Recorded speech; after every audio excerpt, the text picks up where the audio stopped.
Hi, welcome back to my channel. So this channel is called Student of Truth, and that's what I try to do. I try to view everything as someone who's eager to learn. And I think what makes the most difference with that is an attitude of open-mindedness.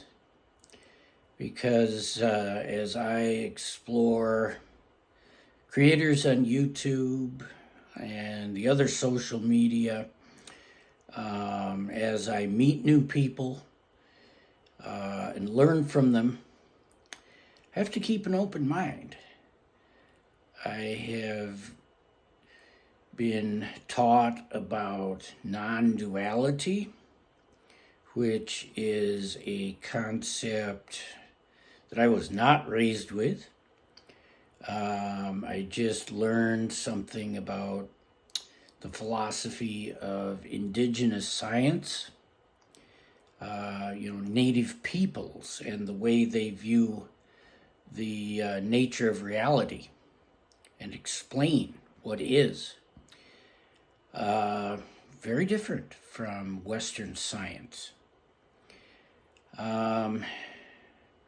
Different religions, and especially what I'm especially interested in when it comes to diverse religions around the world is what are the things that are common.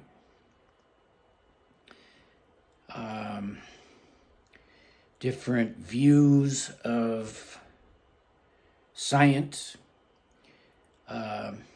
whether it be quantum physics, whether it be classical physics, biology, human design, the role of our DNA in the way we live our lives, whole varieties of different things. Conventional astronomy, astrophysics, astrobiology, some of the beliefs about star seeds, and I find that body of information very exciting, actually. The concept that beings from all around the galaxy, maybe even the universe, are here among us. I might even be one. That's exciting. Because loving science fiction as I do, I had always hoped to be able to learn from beings from other planets. With the speed limit being 186,000 miles per second, 300,000 kilometers per second, that did not provide a lot of hope for visiting other alien worlds. And, well, I've been spending the last 10 years seriously trying to crack that problem. And it's very fundamental. It's not the sort of thing that appears to have a workaround, at least not in the conventional sense. It would seem that if there is a workaround for that 300,000 kilometer per second speed limit, it is quantum entanglement. It is using our minds, our brains, to converse with beings from other planets. Now that is a lot more, it seems more possible, easier to believe. And I wonder if it's not already happening. You know, years ago, I had a psychologist used a technique on me called brain spotting. And the purpose of it was to optimize intellectual capability so that I could more effectively study and think about quantum physics and unifying it with general relativity.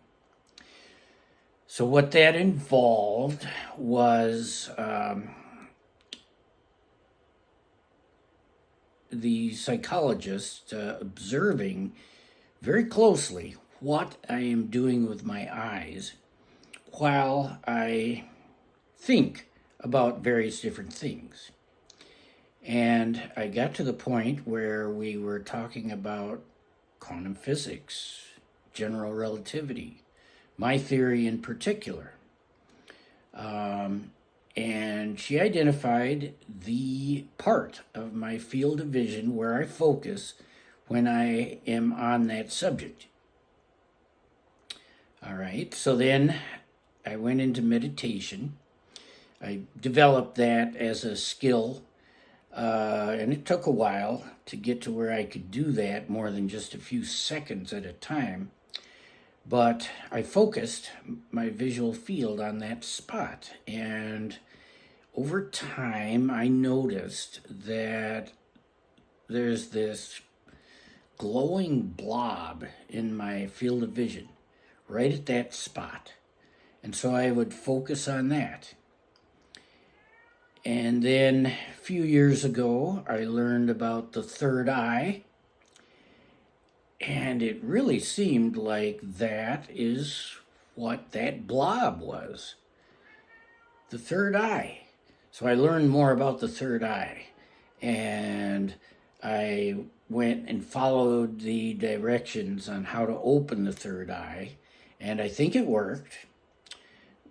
But the lesson I learned from that is that really you need to have all 7 of the chakras open, rotating, healthy, not just one.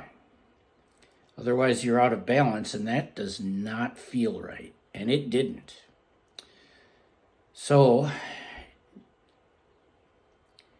now that my chakras seem to be in pretty good shape, I do receive downloads. They are subtle. I know I'm getting them when it's happening, but I don't know what they are until a few days later. And then I think what happens is my brain has to install them and initialize and then start running them. And then I they come in the form of messages from what I believe are my spirit guides. And they may have to do with my spiritual growth and progress and help with decisions that I am making in my life. They also have to do with the quantum physics and general relativity. I get some breakthroughs that way. Like the most recent one is some advice to pay a little bit more attention to the mathematics that quantum mechanics tells us is not observable, right? We have our quantum operators corresponding to things that we can observe with experimental apparatus. Well, those are actually exceptions.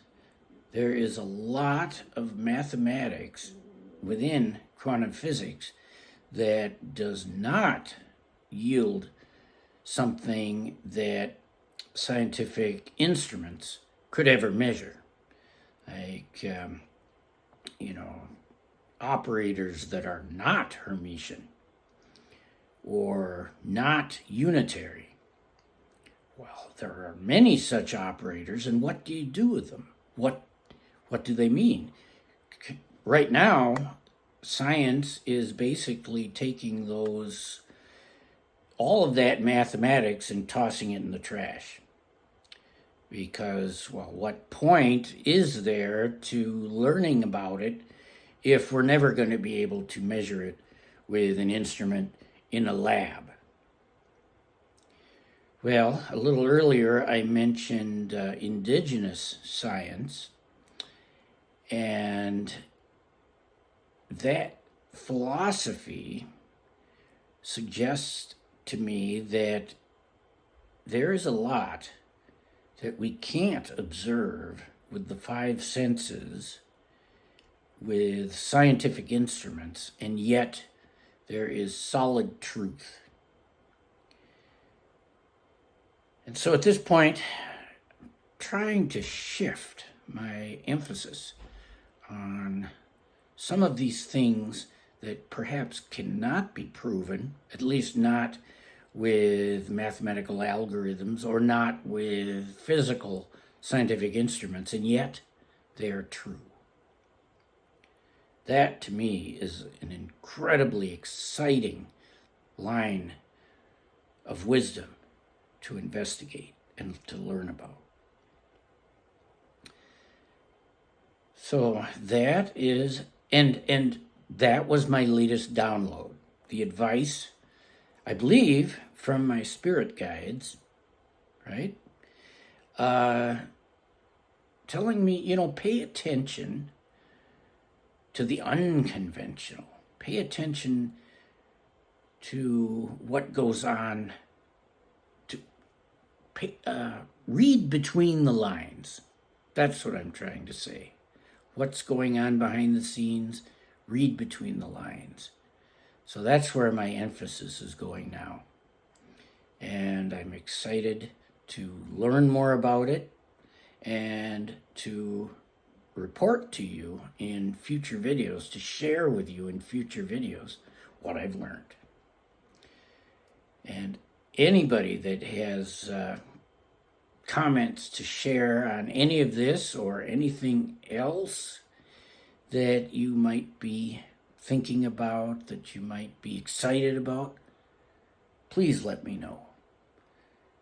Please like the video, subscribe to my channel, and I will see you in the next video.